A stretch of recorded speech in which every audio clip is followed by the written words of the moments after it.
Hello everyone. Economy subject ऐसा है जिसमें unnecessarily most of the aspirants को ये फियर रहता है that this subject is a very difficult subject. And why is it so?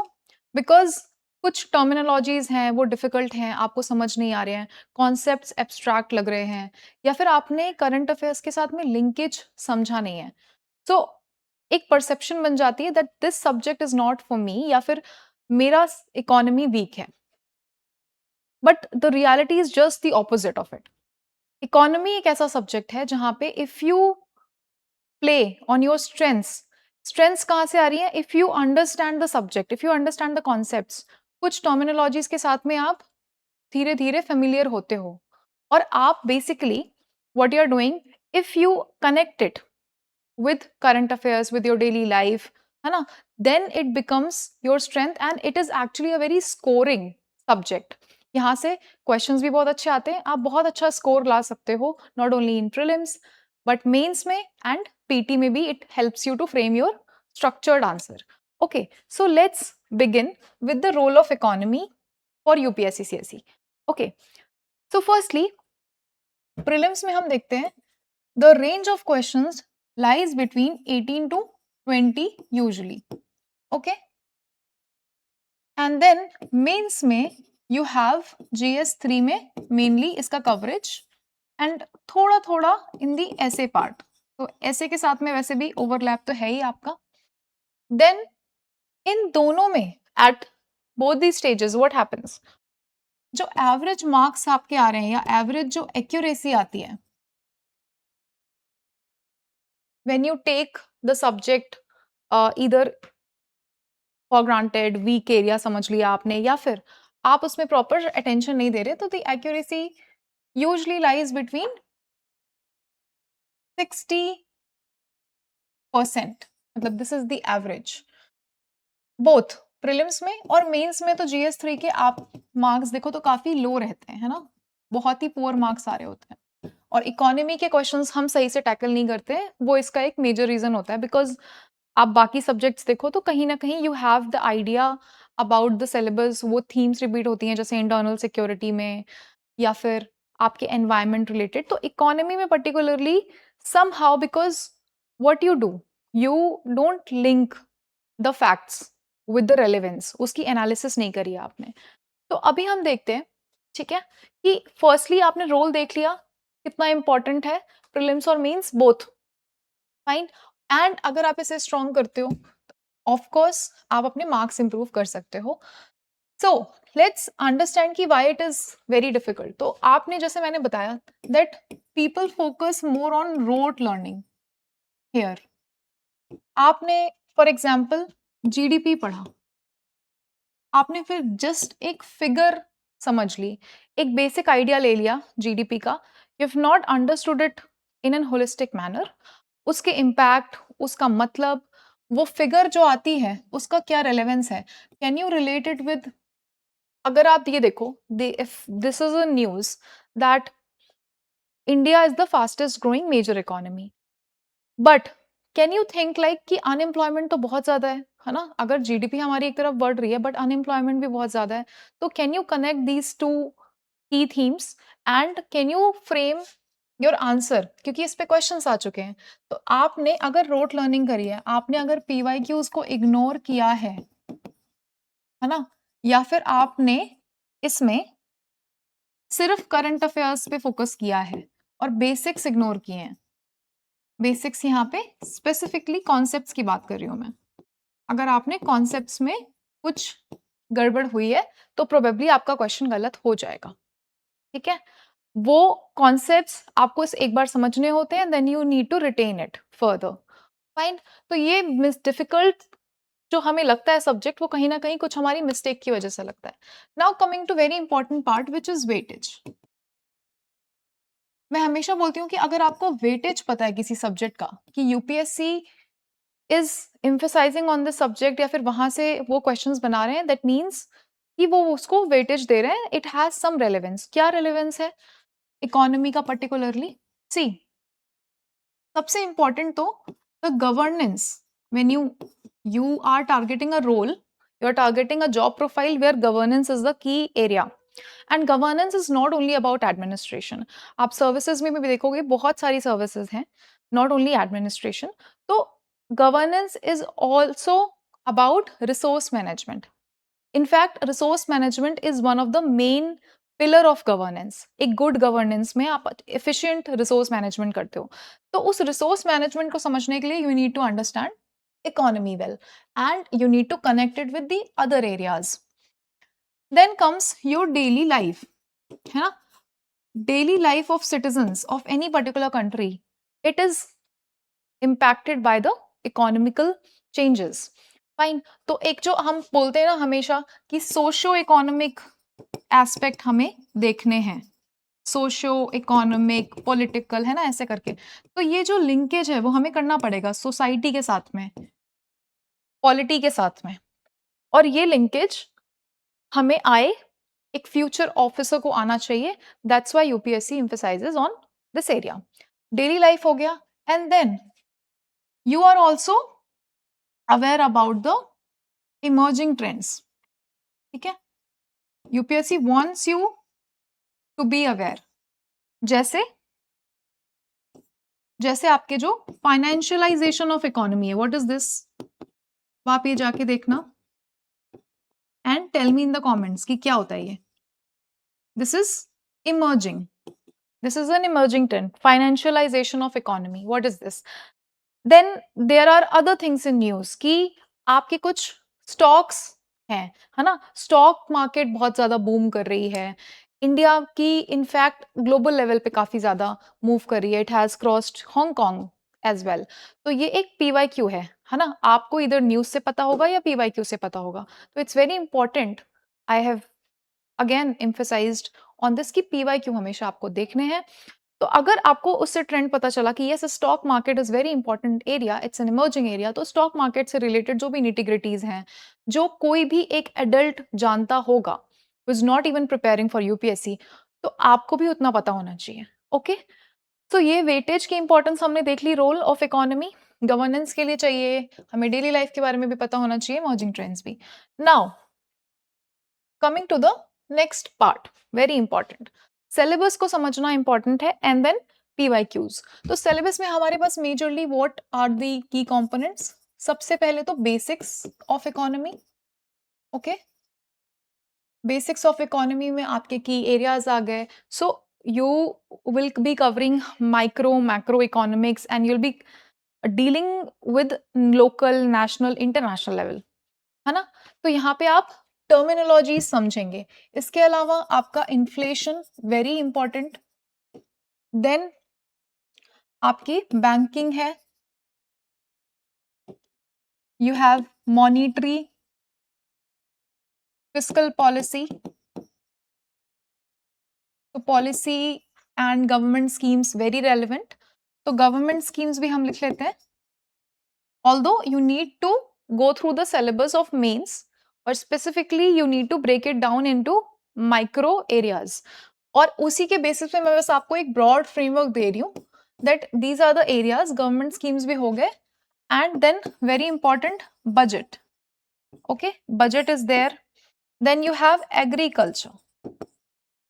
Agriculture से काफी की एरियाज हम देखते हैं, है ना. एक स्पेसिफिक लाइन है हमारे सिलेबस में ना, E technology in the aid of farmers. तो वो एक सेपरेट एरिया है जहाँ पे आपको फार्मर्स को कैसे टेक्नोलॉजी हेल्प कर रही है, इमर्जिंग टेक्नोलॉजीज डिफरेंट लेवल्स पे. So you need to cover that through various schemes, through various initiatives. You can combine NGOs and all उसमें भी, है ना. और इस तरह से आपका एग्रीकल्चर हुआ. तो identify all the important keywords and themes from this. And then we have to do the PYQ mapping with the syllabus. तो जब आपके बेसिक्स की बात हो रही है, राइट, PYQs आप देखो बहुत ही बेसिक. प्रीलिम्स हो, मेंस हो, कुछ क्वेश्चंस ऐसे आते हैं जो अगर आपने इग्नोर किया है कभी बेसिक्स को, then you will falter at that. आपको बाद में रिग्रेट होगा कि मैंने सही से नहीं पढ़ा, and it is in a way becoming hurdle to my preparation and marks. तो अगर बेसिक्स में आप जाओगे तो आपके की टर्मिनोलॉजीज कैसे आए. जैसे एक एग्जांपल मैं इन्फ्लेशन से ही ले लेती हूँ. वी हैव गैलोपिंग इन्फ्लेशन, है ना. गैलोपिंग इन्फ्लेशन है, या फिर क्यूफ्लेशन है, why it is relevant, deflation, ये सारी टर्मिनोलॉजीज का क्या मतलब है, क्या डिफरेंस है, ये सब समझना हमें इम्पोर्टेंट है। और बैंकिंग एंड ऑल में भी आपके पास डिफरेंट टाइप्स ऑफ बैंक्स हैं, ओके, तो वो डिफरेंट काइंड्स क्या क्या हैं, उनको स्टडी करना, उनकी रेलेवेंस क्या है, एट विच पॉइंट, उसमें हमें थोड़ा सा इंटीग्रेशन एक्ट्स का भी रखना है ना, जैसे कि बैंकिंग रेगुलेशन एक्ट, है ना, उस वो कब आया, उसका पर्पस क्या था, what was it's rational, why it is relevant, और अभी क्या चल रहा है। तो बैंकिंग रेगुलेशन एक्ट में कितने आते हैं, आरबीआई किस एक्ट से बना, आरबीआई का क्या रोल रहता है, आरबीआई एक सेपरेट इंपॉर्टेंट हॉट टॉपिक है, हमेशा क्वेश्चन आता है इस पे, ठीक है। तो आपने जैसे आरबीआई, सेबी, इन सबको आइडेंटिफाई किया as an important key areas. Then you have pension और इंश्योरेंस का भी, तो पीएफआरडीए और भी आप करते हो सारी, ये बॉडीज आ गए, तो कुछ इंपॉर्टेंट बॉडीज भी बार बार उस पे क्वेश्चंस आते हैं। अब आपके पास में जैसे ये स्कीम्स भी हैं, है ना, आपको मैं क्वेश्चन से दिखाती हूँ, क्वेश्चंस के थ्रू कैसे क्वेश्चंस आए हैं हमारे। हाँ, सी, दिस इज 2025 का पेपर। अब आप ये देखो, क्वेश्चन नंबर 1 में distinguish between HDI and inequality adjusted HDI with special reference to India. Now you need to know, एक तो पहले हम बेसिक्स में पढ़ते हैं व्हाट इज एचडीआई, ये पहले से, मतलब इसका ओरिजिन कब हुआ, है ना, इसकी ओरिजिन कब हुई, व्हेन इट वाज, है ना, यूज्ड वेरी स्पैरिंग, मतलब यूजुअली, एंड एक आपका inequality adjusted human development. So this came after understanding the role of inequality, की इनइक्वालिटी भी है, so we can not only depend on this. तो एक डिफरेंस आपको दिखाना पड़ेगा कि क्या डिफरेंस आया इन दोनों में, okay. So a brief background, the difference you need to know, ये एरियाज आपको पता होने चाहिए जस्ट बिफोर आंसर राइटिंग। और इसमें बोला भी है कि special reference to India, so you need to give some examples which are relevant to India, which show कि इंडिया में क्या लेवल है। Then why is this inequality adjusted HDI considered a better indicator of inclusive growth? देन inclusive growth आपके लिए बहुत important है, तो सिलेबस आप ब्रेकडाउन में आप देखोगे कि there is an area of growth and development, growth versus development भी आपको समझना है, ग्रोथ और डेवलपमेंट साथ में कैसे लेके चलना है, तो you need to understand. And then inclusive growth, very important hot topic. तो यहाँ से आपने की थीम्स उठा लिए पढ़ने के लिए, अपने कीवर्ड्स भी आपको मिल गए, and you need to know the whole story line, fine. Then next question है, ये भी इकोनॉमी का है, what are the challenges before Indian economy, क्या चैलेंजेस हैं। अब ये बहुत ही बेसिक क्वेश्चन है, ओके, बट यहाँ पे क्या होता है, we tend to write very generic answer, तो फिर हमें मार्क्स नहीं मिलते, बिकॉज बेसिक क्वेश्चंस में it is expected from you कि आप थोड़ा मल्टी डायमेंशनल और एनरिच्ड आंसर लिखोगे, मल्टी डायमेंशनल होगा, उसमें वैल्यू एडेड होगा, तो वैल्यू लोडेड आंसर यहाँ पे लिखोगे, it is expected. Why so, because other people are writing it properly, तो जब सब एक साथ लिख रहे हैं जेनरिक आंसर, तो how will you stand out in the crowd, आपको थोड़ा यहाँ पे अच्छे से हैंडल करने होते हैं ऐसे क्वेश्चंस। तो what are the challenges before Indian economy when the world is moving away, एक कॉन्टेक्स्ट दिया है, ठीक है, क्वेश्चन को, ये तो हो गया थीम आइडेंटिफाई करने वाला, बट आप जब क्वेश्चन एनालाइज कर रहे हैं जैसे पीवाईक्यू, तो जस्ट ट्राई टू अंडरस्टैंड कि एक पूरा स्टेटमेंट दिया है, एक कॉन्टेक्स्ट दिया है, that when the world is moving, when the world is moving away from free trade. Ab now for the beginners, what is free trade? What happens in free trade? Although आपको term से समझ में आ रहा होगा कि ये free है, तो इस पे ड्यूटीज नहीं लग रहे होंगे, है ना, बट इसका एग्जैक्ट क्या है, what is WTO, world trade organization, क्या हैंडल करते हैं वो, उनके भी अलग अलग क्या कॉन्टेक्स्ट है, जैसे आपके प्रीलिम्स में इंपॉर्टेंट हो जाते हैं फैक्ट्स, तो what is amber box and different types of boxes, जिसमें वो डिफरेंट सब्सिडीज एंड ऑल को ट्रेड को कवर करते हैं, ट्रेड के लेकर के भी है। देन इसमें बोला है कि मल्टीलेटरलिज्म और फ्री ट्रेड से मूव कर रहा है टू प्रोटेक्शनिज्म, प्रोटेक्शनिज्म बढ़ रहा है।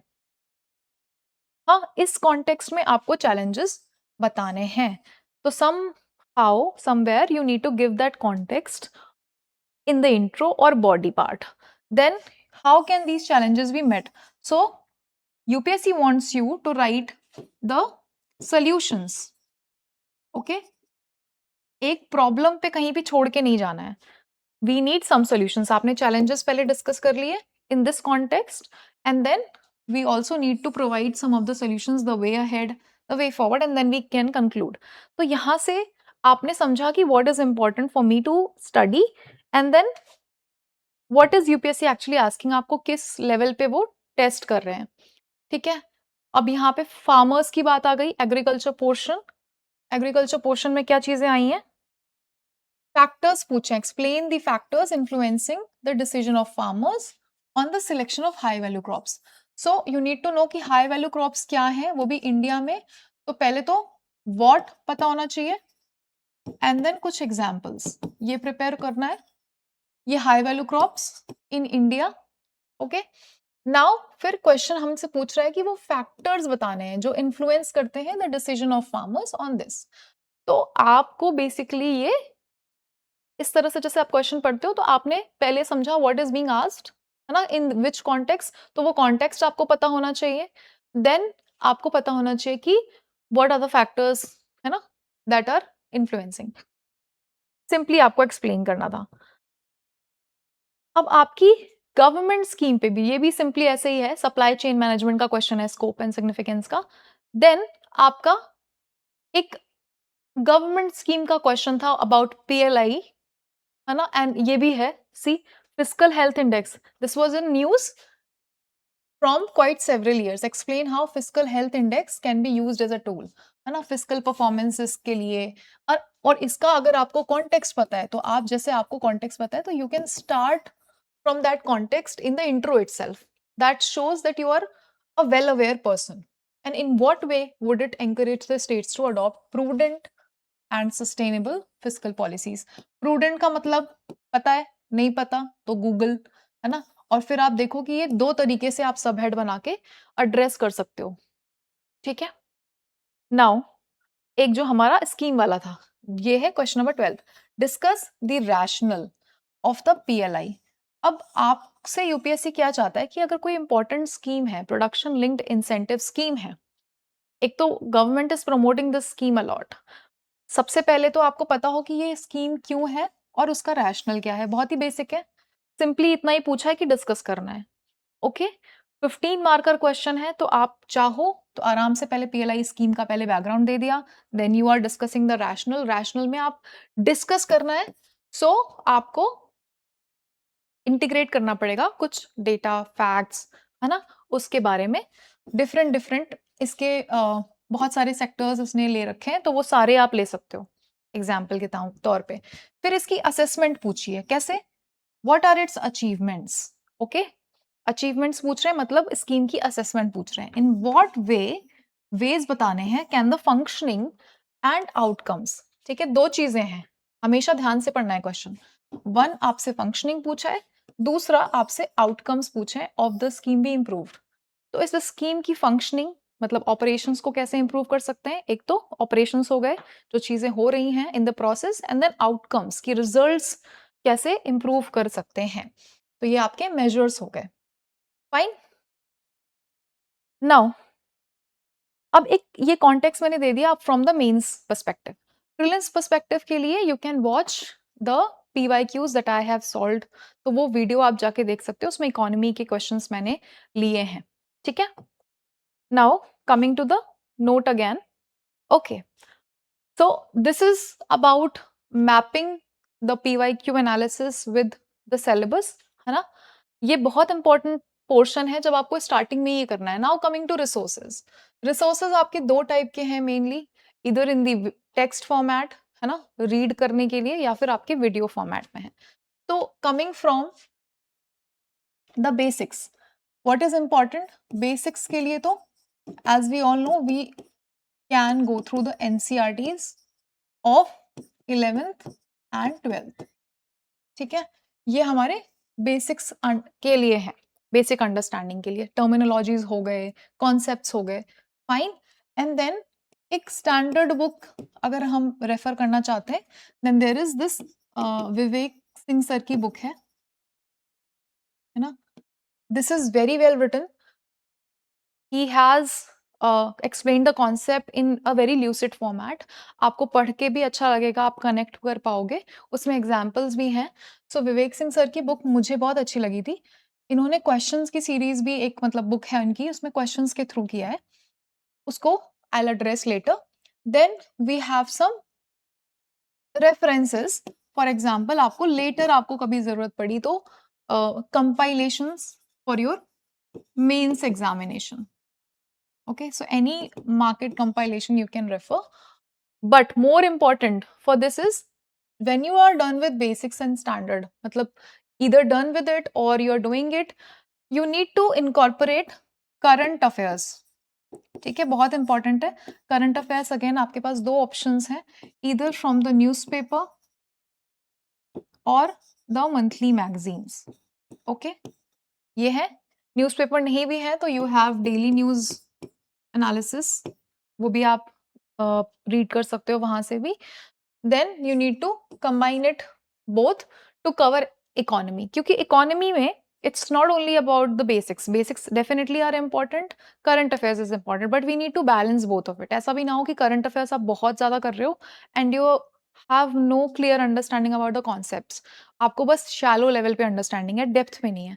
तो डेप्थ के लिए आपको बेसिक्स अच्छे से करने हैं, अपनी रीडिंग अच्छे से करनी है, and then you need to integrate current affairs with it, क्योंकि क्वेश्चंस आपके करंट से इंस्पायर होकर के बनते हैं, है ना, करंट और स्टैटिक लिंक करके बनते हैं।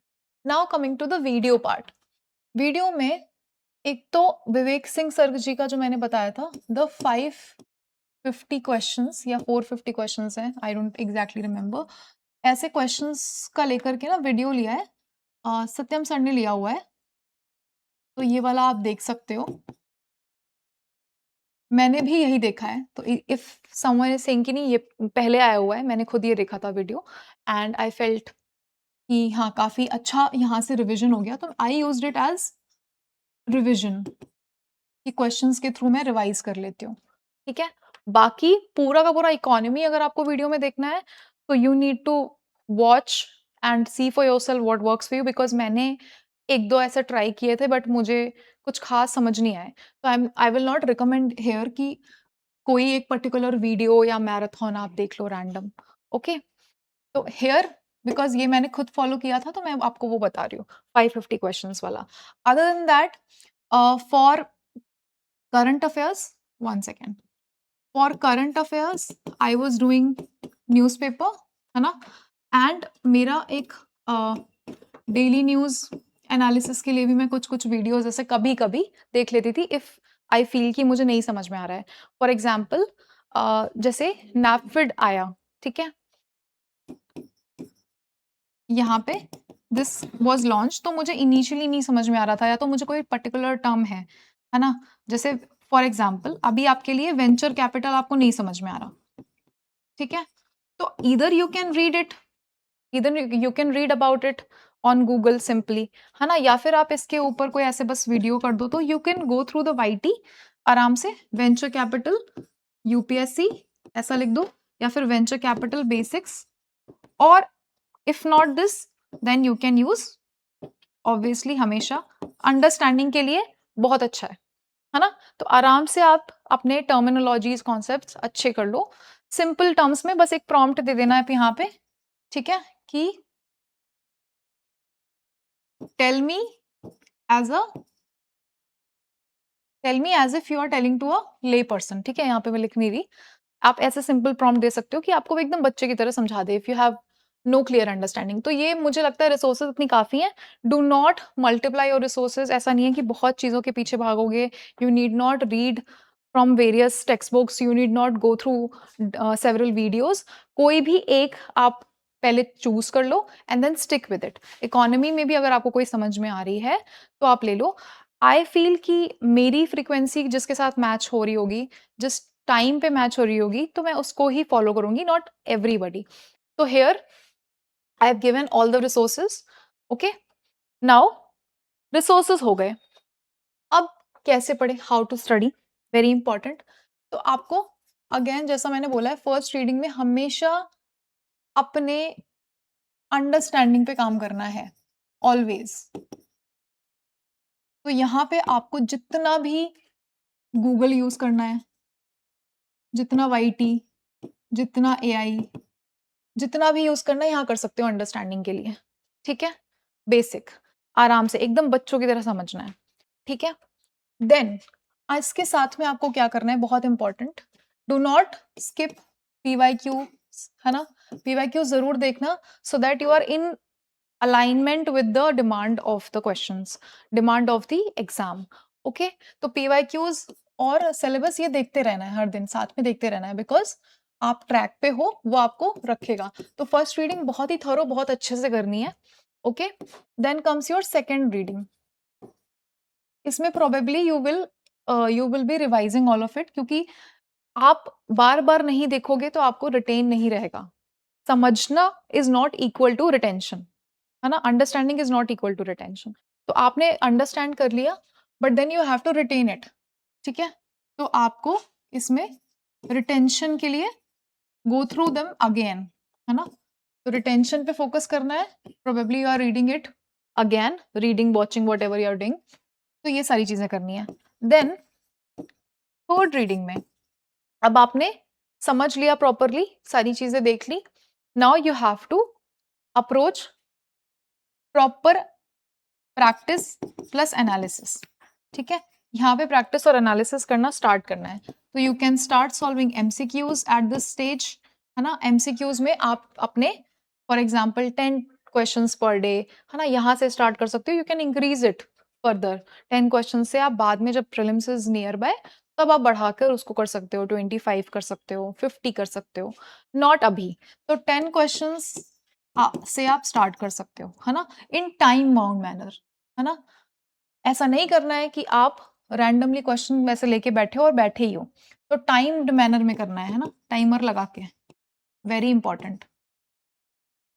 सेकेंड, आपकी जो आंसर राइटिंग है मेंस वाली, ओके? तो यहाँ पे भी आप सेक्शनल्स उठा सकते हो, है ना, सेक्शन वाइज PYQs, ठीक है? इतना आप कर सकते हो। इसके साथ में आपकी मर्जी, if you want test series तो आप टेस्ट सीरीज भी कर सकते हो साथ में, नो अदर प्रॉब्लम। बाकी मतलब ये इंटेंसिव आपका इसी टाइम पे होना चाहिए। And when you are reading specifically, एक और चीज बच्चे पूछते हैं दैट हाउ टू रीड यहाँ पे, तो बहुत ही सिंपल यार, एक आपने यहाँ पे जैसे मैप किया, यहाँ से important theme, then you need to read it and try to teach it to yourself just to know how much I have understood, how much I can retain, है ना? तो ये बहुत इंपॉर्टेंट पार्ट है read के बाद कि teach it yourself, teach it to yourself, okay? तो यहाँ पे you have some options, you can do an audio recording of yourself या फिर वीडियो रिकॉर्डिंग आप कर सकते हो, और you can teach to some other person, ठीक है? किसी और पर्सन को आपने यहाँ पे टीच कर दिया, तो यू नो कि हाँ मुझे कॉन्सेप्ट समझ में आ गया। इकोनॉमी में तो डेफिनेटली करना चाहिए। इकोनॉमी में the more you connect with basics and your daily life, the more you will be able to remember. तो रीडिंग के टाइम पे ध्यान रखना है that I am not reading it just for the sake of getting an overview, I am reading it for a purpose, कि मुझे exam में याद रहे, मैं यूज कर पाऊँ। फाइन। प्रीलिम्स और मेंस फोकस में किन चीजों पे ध्यान देना है? जैसे प्रीलिम्स में let's say you have studied कि repo rate has increased by 25 basis points. ये रट्टा नहीं मारना है। रेपो रेट अगर बढ़ा है तो सबसे पहले वेरी इंपॉर्टेंट, जब आप इकोनॉमी में पढ़े हो डिफरेंट काइंड ऑफ रेट्स पढ़ते हो ना, what is repo rate, what is reverse repo rate, how they are different, है ना? एक तो बेसिक, देन इसका इम्पैक्ट क्या है ना, how do they influence other things. For example आपको प्रीलिम्स में ऐसे चेन वाले क्वेश्चंस आते हैं, जैसे इन्फ्लेशन इंक्रीज हुआ, now what is its impact on different things. Inflation increase होने से रेपो रेट के बाद में बढ़ा, है ना, जैसे आरबीआई ने रेपो रेट बढ़ाया, then why has it done that. तो आप उसका वाई जानने की कोशिश करोगे तो आपको समझ में आएगा कि इन्फ्लेशन बढ़ा हुआ है, इन्फ्लेशन कंट्रोल करने के लिए रेपो रेट बढ़ाया है, ठीक है? तो रेपो रेट बढ़ा, रेपो रेट बढ़ा, अब यहाँ पे लोन्स एक्सपेंसिव हो गए, लोन्स एक्सपेंसिव हो रहे हैं, और कॉमन पब्लिक डिमांड, डिमांड यहाँ पे कम हो जाएगी, है ना? तो ये सारे इंटरलिंकेजेस करने हैं आपको। इफ समथिंग इज हैपनिंग तो there are some causes and consequences attach to it. तो वो एनालिसिस आपको हेल्प करेगा अपने प्रीलिम्स के क्वेश्चंस में। सबसे इंपॉर्टेंट क्या हेल्प करेगा? एक तो एलिमिनेट करने में हेल्प करेगा, है ना? और कॉन्सेप्ट की एप्लीकेशन इसमें हेल्प करेगा। बहुत सारे क्वेश्चंस आपने देखे होंगे, पीवाईक्यू भी आप देखोगे तो यू विल सी कि नीड और रीड पे बहुत क्वेश्चंस आए हैं, ठीक है? और आप अगर आप अपने करंट अफेयर्स के साथ में थरो हो तो करंट अफेयर्स रिलेटेड भी आपके क्वेश्चंस दिख जाएंगे, जैसे beta from the stock market वाला एरिया, है ना? सेबी, यहाँ पे सेबी रिलेटेड, आरबीआई रिलेटेड, ये सब क्वेश्चंस आ रहे हैं यहाँ पे। तो इन चीजों पे फोकस करना है, अभी हमने देखा भी था।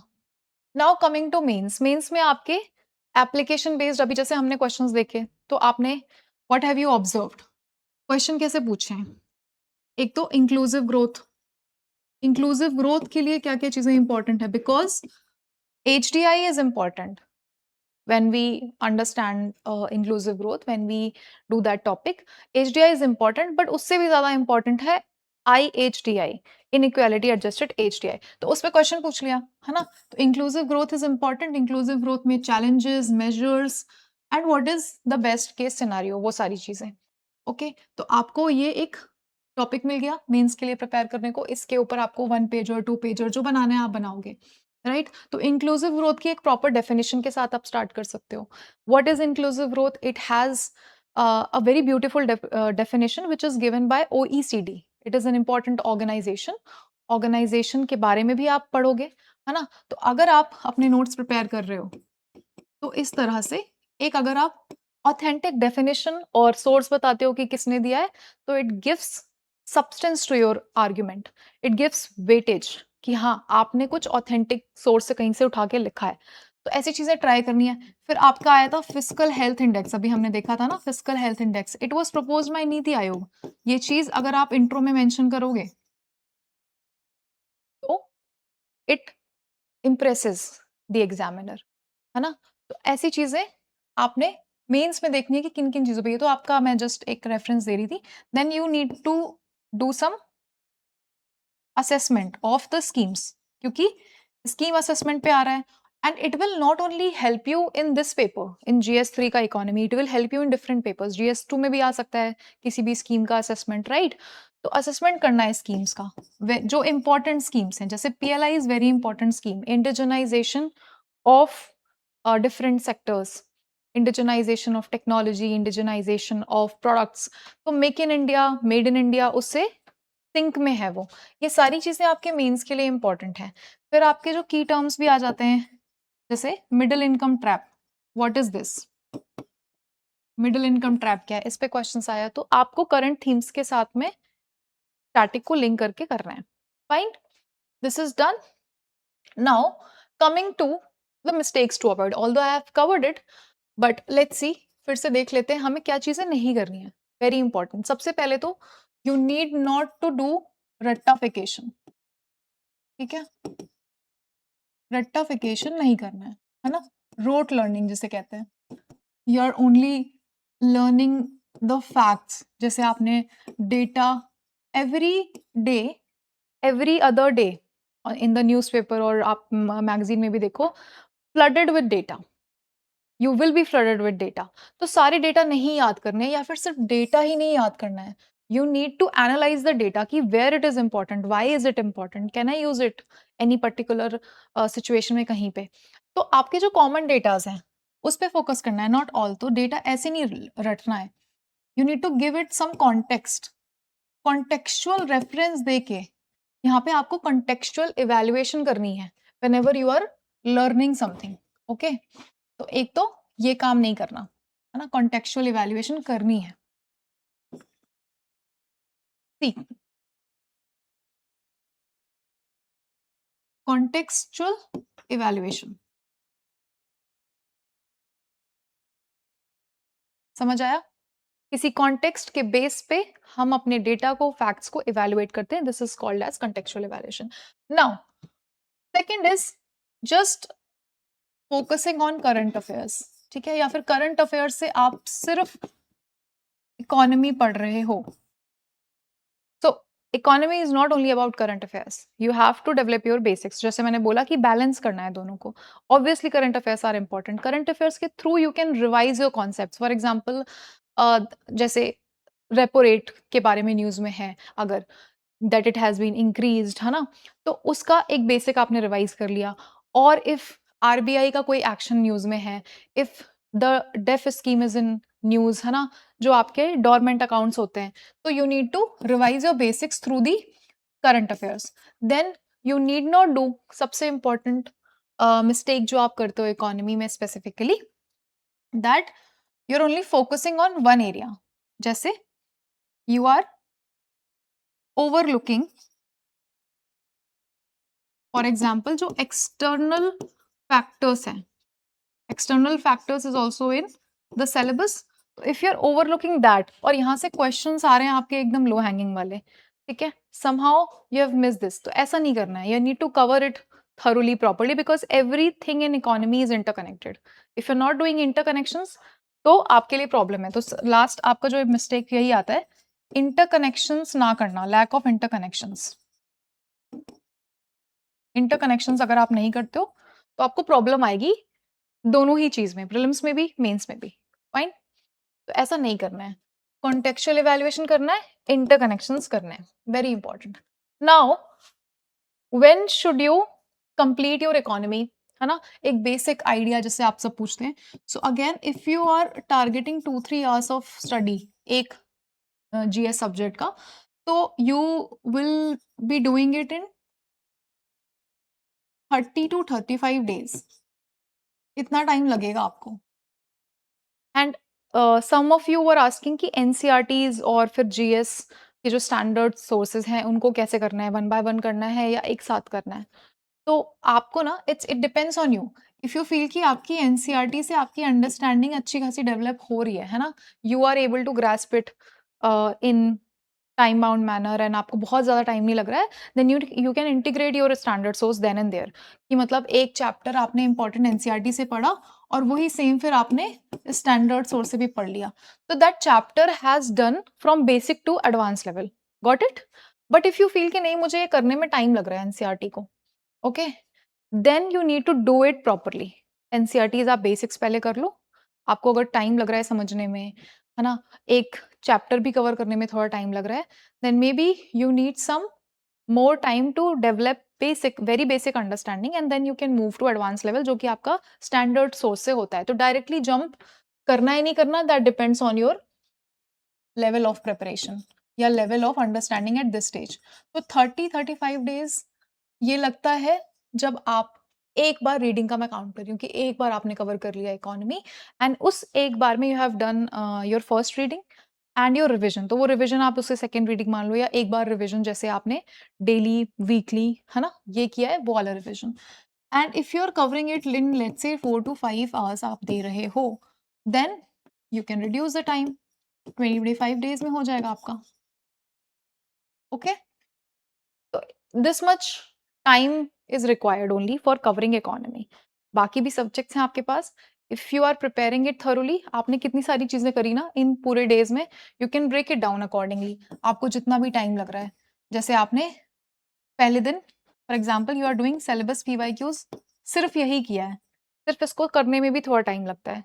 Then you are starting with one chapter और वन थीम, ठीक है, एक थीम आपने स्टार्ट करी and you are covering it. अगर आप का एनसीईआरटी और स्टैंडर्ड दोनों हो सकता है, तो you are covering that particular theme from your basic and then your standard source, okay, एक एक करके you are covering properly. Then you can revise it at the end of the day, और maybe next day की morning में you can revise, क्यों एक revision slot आपने रखा हुआ है। एंड हर दिन ट्राई करना है कि आप उसे रिवाइज जरूर करें, because you also need to retain it, है ना। तो वही, understanding is not equal to retention. तो बार बार मैं फोकस कर रही हूँ ये बोलने के लिए कि आप समझ लिया आपने, ठीक है, बट वापस से उसे रिवाइज जरूर करना है। फाइन, तो I guess this all would be it. Just make sure that you are doing it consistently आप करोगे तो आपका प्रॉपरली टाइम पे खत्म हो जाएगा economy. Fine. So don't hesitate from doing this portion. अगर आपका इकोनॉमिक बैकग्राउंड नहीं रहा है या फिर आपकी अंडरस्टैंडिंग नहीं है इकोनॉमी को लेकर के, you can definitely take help, है ना, from, you have Google, you have AI, you have YouTube, कहीं से भी प्रॉपरली आराम से आप स्टार्ट कर सकते हो बेसिक अंडरस्टैंडिंग के लिए। Fine. So try to understand all the concepts, terminologies के साथ फेमिलियर हो जाइए and you will love this subject. एक बार आप, once you are done with the concepts, you will solve the questions in less than standard time. आराम से आपका क्वेश्चन हो जाएगा देखते ही। Okay, so I hope this session has helped you and tell me what is your weakest area in economy, कहाँ पे problem आती है आपको, and what is the best source जहाँ पे आप पढ़ना चाह रहे हो या पढ़ रहे हो अभी इकोनॉमी से। Fine. So stay tuned for the next video. I hope you have listened to it properly. Bye bye.